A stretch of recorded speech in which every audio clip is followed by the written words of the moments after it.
Hello guys, welcome to the channel Concept of Laws. Today we discuss about the rights of arrested person कि जो arrested person होता है उसके पास क्या क्या rights होते हैं. So guys, वीडियो को स्टार्ट करने से पहले please subscribe my channel and share the videos. ये जो टॉपिक है ये रिलेटेड है CRPC से, criminal procedure code. So guys let's start the video. First of all हमारे इंडियन कॉन्स्टिट्यूशन में हर एक पर्सन को राइट्स दिए गए हैं, जैसे कि राइट टू लाइफ और right to personal liberty etcetera etcetera. तो हमारे इंडिया का ये कॉन्सेप्ट है, लीगल सिस्टम का ये कॉन्सेप्ट है कि हर एक वो पर्सन इनोसेंट है जो कि प्रूव नहीं किया गया है जिसको गिल्टी, मतलब कि जब तक कि उसका गिल्ट प्रूव नहीं हो जाता है तब तक उसको इनोसेंट माना जाता है. अदरवाइज़ ये क्या हो जाएगा, आर्टिकल 21 का वायलेशन हो जाएगा. सो गाइज हर एक पर्सन को ये पता होना चाहिए कि जो अरेस्टेड पर्सन है उसके पास भी कुछ राइट्स होते हैं. सो उसको ही हम आज इस वीडियो में डिस्कस करने वाले हैं. First is the right to know the grounds of arrest. According to Section 50 of CRPC, every police officer and other authorized person who is arrest the another person without warrant should inform the arrested person about the offense for which he is guilty. मतलब कि जो police officer है या फिर कोई और जो person है जो कि ऑथराइज्ड है उसको अरेस्ट करने के लिए ऑफेंडर को अरेस्ट कर, तो उनको उस जो अरेस्टेड पर्सन है उसको इन्फॉर्म कर देना होगा कि वो किस क्राइम, किस ऑफेंस के लिए उसको अरेस्ट किया गया है. It is the duty of the police officer which he can not be refuse. ये पुलिस ऑफिसर की ड्यूटी बनती है जिसको कि वो मना नहीं कर सकता है कि मतलब कि कोई अरेस्टेड पर्सन है उसको उसका जो ऑफेंस है उसके बारे में बताने से वो उसको मना नहीं कर सकता है. अकॉर्डिंग टू सेक्शन 50A ऑफ CRPC, अरेस्टेड पर्सन के पास ये राइट होता है कि जब वो कस्टडी मतलब पुलिस कस्टडी में जाने वाला है उससे पहले वो बता सकता है, किसी नॉमिनेटेड पर्सन को इन्फॉर्म कर सकता है, या तो किसी फ्रेंड को या फिर रिलेटिव को या फिर किसी भी पर्सन को जिसमें कि उसको इंटरेस्ट हो कि उसे बताने में, तो वो इन्फॉर्म कर सकता है अपने अरेस्ट के बारे में. According to section 55 of CRPC, जो पुलिस ऑफिसर होता है वो अगर अपने किसी सुबॉर्डिनेट पुलिस ऑफिसर को अगर वो किसी को अरेस्ट करने का ऑर्डर देता है तो वो जो सुबॉर्डिनेट पुलिस ऑफिसर है वो अरेस्टेड पर्सन को नोटिफाई करेगा. उसको ज़रूरत है कि उसे नोटिफाई करे रिटन ऑर्डर में कि किस ऑफेंस के लिए उसे अरेस्ट किया गया है और जो भी ग्राउंड्स हैं अरेस्ट के वो सब उसको नोटिफाई करे.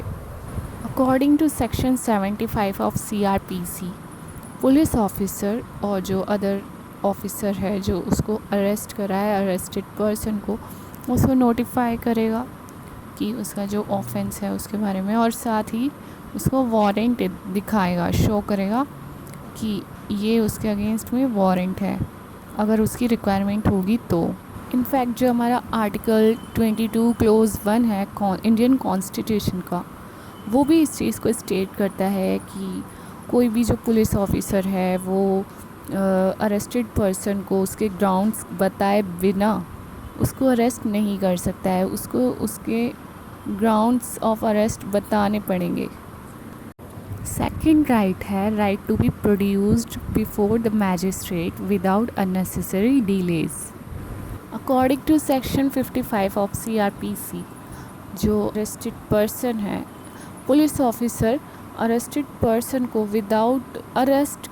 अरेस्ट करते time without any unnecessary delay magistrate के सामने प्रोड्यूस करेगा. उसके जुरिस्डिक्शन के अंडर में जो भी मैजिस्ट्रेट आता है उसके सामने उसको प्रोड्यूस करना होगा, और पुलिस स्टेशन में उसकी अरेस्ट कंडीशन के बिहाफ पर, मतलब कि और साथ ही उस पुलिस स्टेशन में जो उसके जुरिस्डिक्शन में है उसके अरेस्टेड जो भी कंडीशंस हैं उसको फुलफिलमेंट के लिए। ये सेक्शन 55 उसकी अरेस्ट की बात कर रहा था, जो कि अरेस्ट होता है विदाउट वारंट। उस चीज़ में ये सेक्शन 55 बात कर रहा है कि मैजिस्ट्रेट के सामने वो प्रोड्यूस करेगा। According to section 76 of CRPC, जो अरेस्टेड पर्सन है उसको अगर कोई पुलिस ऑफिसर वारंट पर उसको अरेस्ट करता है तो उसे प्रोड्यूस करना होता है मैजिस्ट्रेट के सामने with in 24 hours of arrest.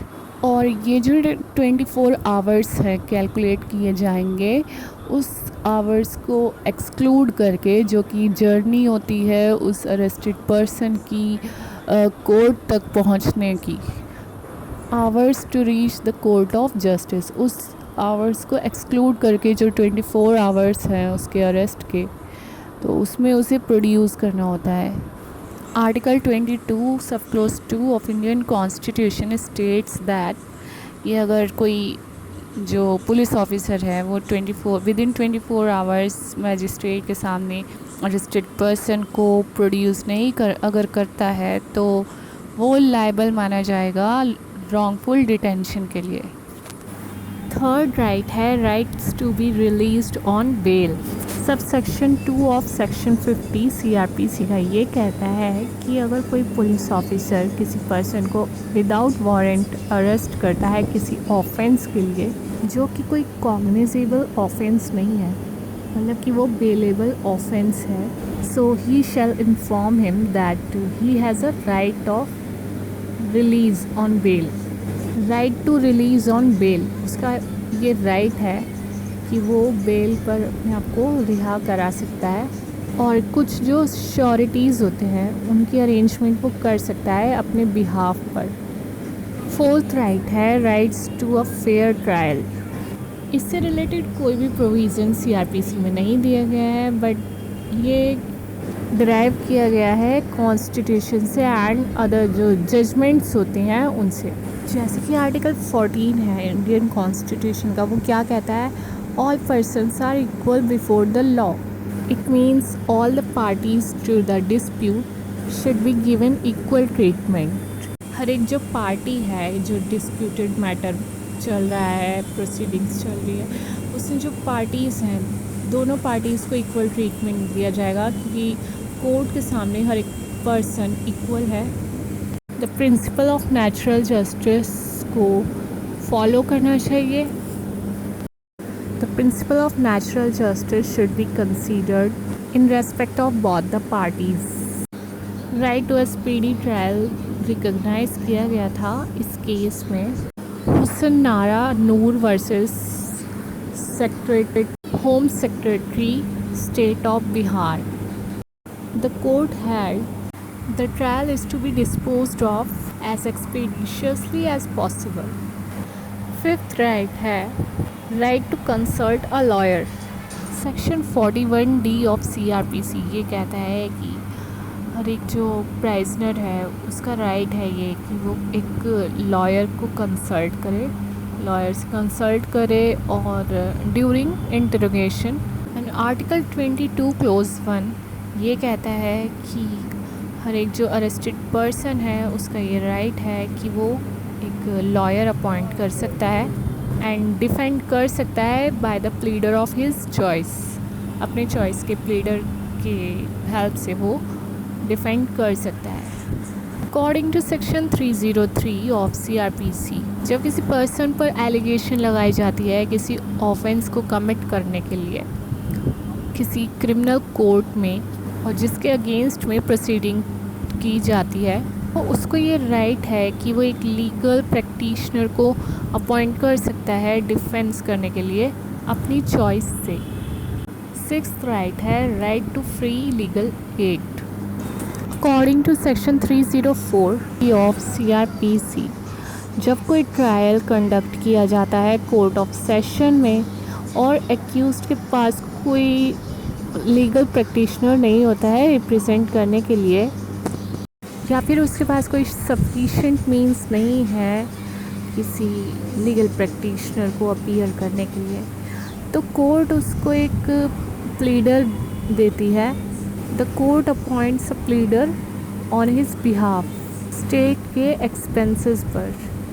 Article 39A पे प्रोवाइड किया गया है free legal add securing justice के लिए।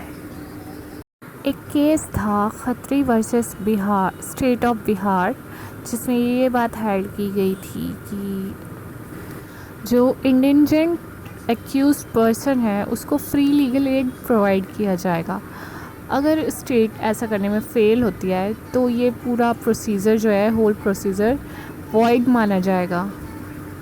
ऐसा इसलिए कहा गया है क्योंकि जो हर एक पर्सन है, हर एक पर्सन के कुछ राइट्स होते हैं जो कि उनको प्रोवाइड किए गए हैं हमारे इंडियन कॉन्स्टिट्यूशन में। तो हर एक पार्टी को अपनी बात रखने का हक है, अपनी जो प्लीड करने का हक है, उसको अपना डिफेंस रखने का भी उसको राइट है। 7th राइट है राइट टू कीप साइलेंस। ये जो राइट है ये स्टेटमेंट और कन्फेशन जो कोर्ट में किया जाता है उससे रिलेटेड है। कोर्ट में जो स्टेटमेंट और कन्फेशन की जाती है तो उसमें मैजिस्ट्रेट की ये ड्यूटी बनती है कि वो इस चीज़ को एग्ज़ामिन करे कि ये जो स्टेटमेंट है, ये जो कन्फेशन है, क्या ये वॉलंटरीली है या फिर नहीं। अरेस्टेड पर्सन को इस चीज़ के लिए कंपेल नहीं किया जा सकता है कि वो कुछ ना कुछ बोले कोर्ट के आगे, कोर्ट के सामने वो कुछ ना कुछ ज़रूर बोले। इस चीज़ के लिए उसको कंपेल नहीं किया जा सकता है। आर्टिकल 20 क्लोज 2 ये कहता है कि कोई भी पर्सन, किसी भी अरेस्टेड पर्सन को इस चीज़ के लिए कंपेल नहीं किया जा सकता कि वो अपने ही अगेंस्ट में विटनेस बने कोर्ट के सामने। This is the principle of self incrimination. 8th right है right to be examined by the medical practitioner. Section 54 of CRPC ये कहता है कि अगर कोई एक्यूज पर्सन एलिज करे, उसका जो एग्ज़ामिनेशन, मेडिकल एग्ज़ामिनेशन है बॉडी का, ये एक ऐसे फैक्ट को लीड करता है जो कि जो फैक्ट्स है उसको डिसअप्रूव करता हो।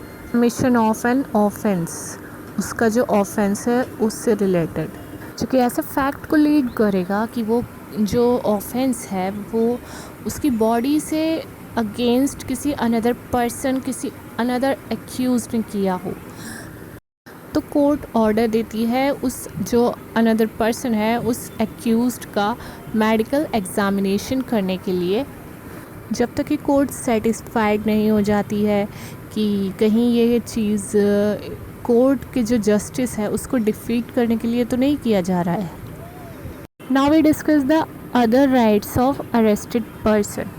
अकॉर्डिंग टू सेक्शन 55A, ये उस पर्सन की ड्यूटी बनती है जिसकी कस्टडी में अरेस्टेड पर्सन है कि उसका केयर करने की, और जो एक्यूज पर्सन है उसकी सेफ्टी, जो रीज़नेबल सेफ्टी होता है उसकी ड्यूटी बनती है। अरेस्टेड पर्सन को प्रोटेक्ट किया जाएगा क्रूअल और इनह्यूमन बिहेवियर से, ट्रीटमेंट से। सेक्शन 358 में अरेस्टेड पर्सन को कुछ कॉम्पेंसेशन दिया जाता है। वो अरेस्टेड पर्सन्स होते हैं जो कि ग्राउंडलेसली अरेस्ट किए गए हैं, जिनका कि कोई ग्राउंड नहीं बन रहा था, कि ग्राउंड कुछ ऐसा नहीं था कि जैसे कॉग्निजेबल ऑफेंस है या कुछ ऐसा।